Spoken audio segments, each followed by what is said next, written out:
Here we have it. Another week, another Monday, another, say it with me, Bleach!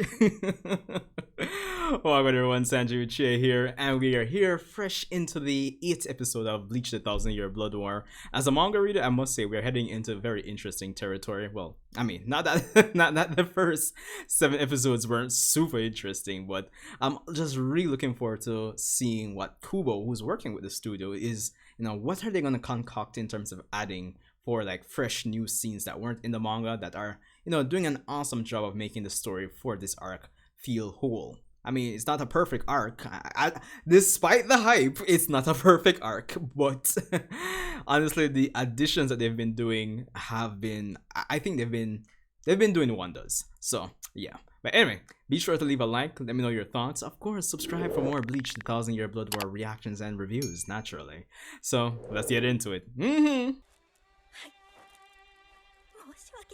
Yes, Yamamoto's final order. Stay inside, fam.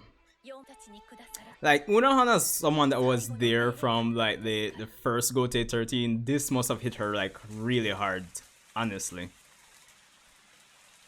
Oh, this is new. Yo.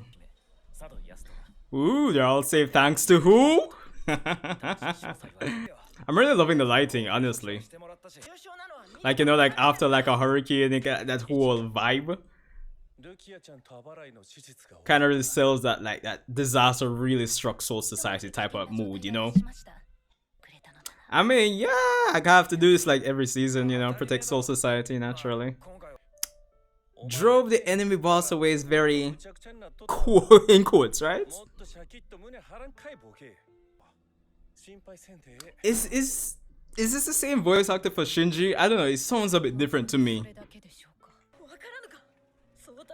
So it was like, dog, we took the biggest L, me no want hear no more, isn't me?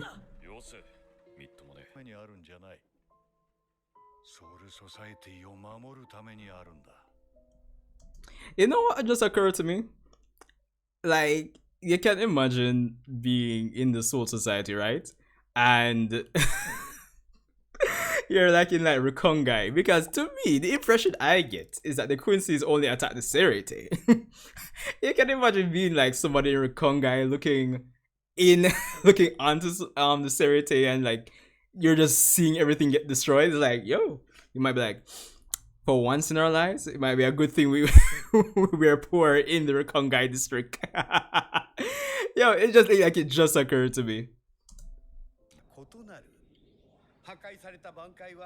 You know what that means this season? Oh, I've lost my powers. Hey. Well, I mean, he hasn't really lost his powers, but you know what I mean. Zero squad, zero division.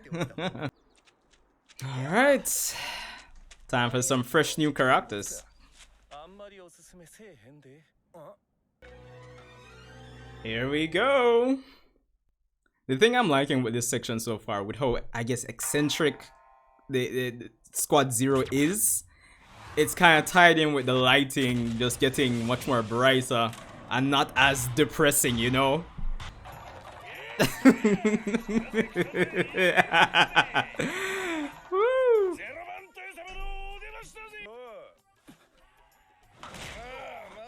Ah, the man Ichigo.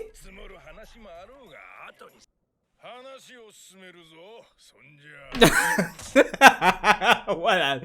Ichigo was like, dog. So as I was saying,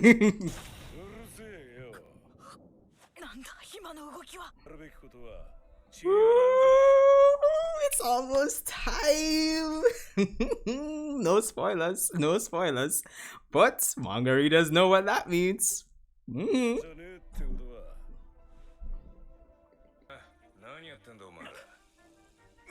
There he is, the man, the myth, the legend.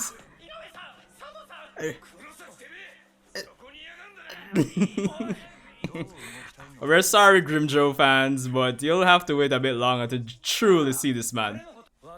Bro, this is like movie quality, dog. It's insane. Oh, that's a new scene. Alright. Yes, that confirms Fukaku and Ichigo are cousins. Woohoo! Things just seem like incredibly still and empty and serene.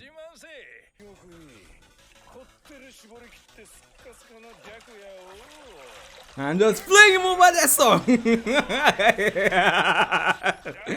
Yo. Ooh.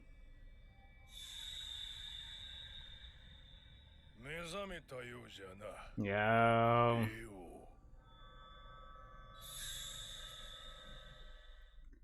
All right. Interesting. Dog, next episode is going to be a very big one for Kenpachi fans, honestly. Alright, so that was episode 8 of Bleach the 1000-Year Blood War. And honestly, a decent episode in terms of the the fallout and follow-up of the first Quincy Invasion in animated form. Honestly, there's not really much to say about this episode, or maybe there is. So in terms of what I liked about it, definitely in terms of the lighting, I mean obviously art is, and just overall movement, animation, whatever the case may be, it's been good since episode 1.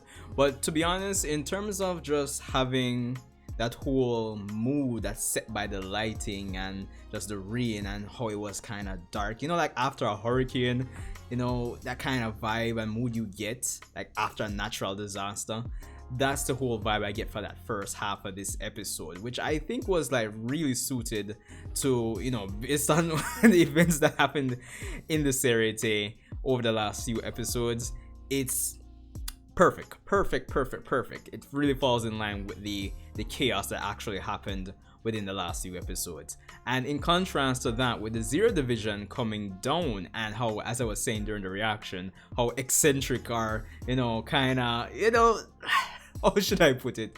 Like, they're a very diverse set of characters. There are, to say the least. So I think it actually, even if it is legitimately transitioning into, sunshine and day at that point in time, it just really falls in line with that ray of hope and that whole preparation for the next phase of things. And just overall, as I said, how eccentric they are, so it kind of just helps really.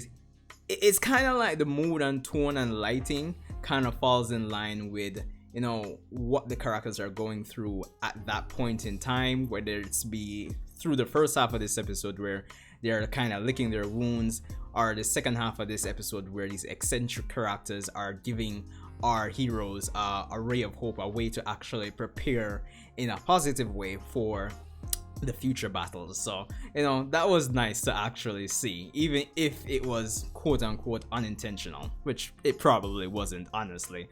Now, of course, the interesting tidbits we learned in this episode: a broken Bankai can't be fixed. And to be honest, I do joke about it being in line with Ichigo losing his powers, but I mean, yeah, he technically didn't lose his powers, but it kind of really feels in line with the whole, every few seasons Ichigo loses some major portion of his moveset, and he has to actually work towards getting it back. I mean, in the grand scheme of things over the entire Bleach story, it's probably not so much, because of course we had when Byakuya first came in the first arc, of course we have losing his powers with Mugetsu.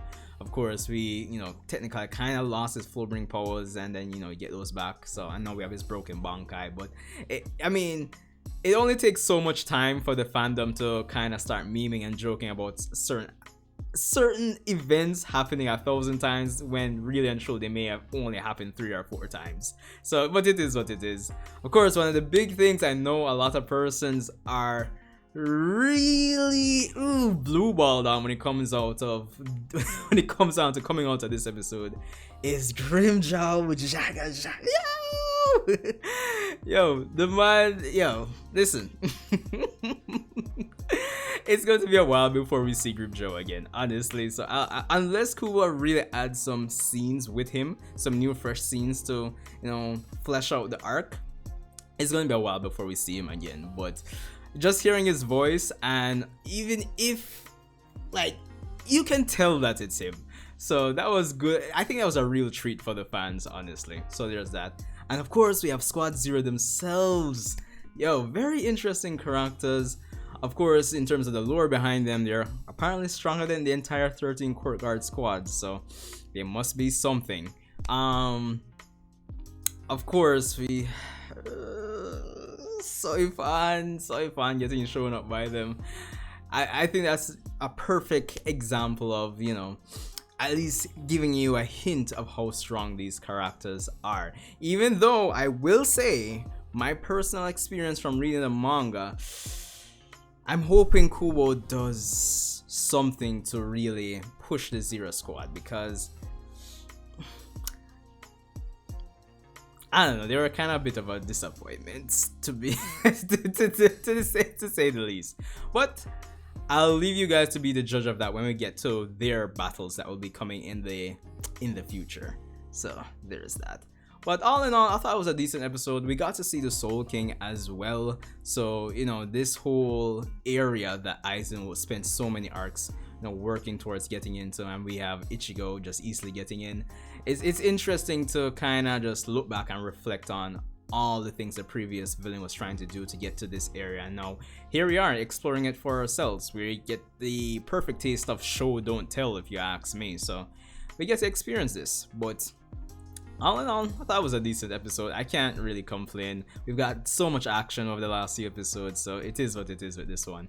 But anyway, Sanjay Uchiha here, guys. If there's anything I missed, let's talk it out in the comment section below. Leave a like, subscribe for more Bleach! And I'll see you in the next one.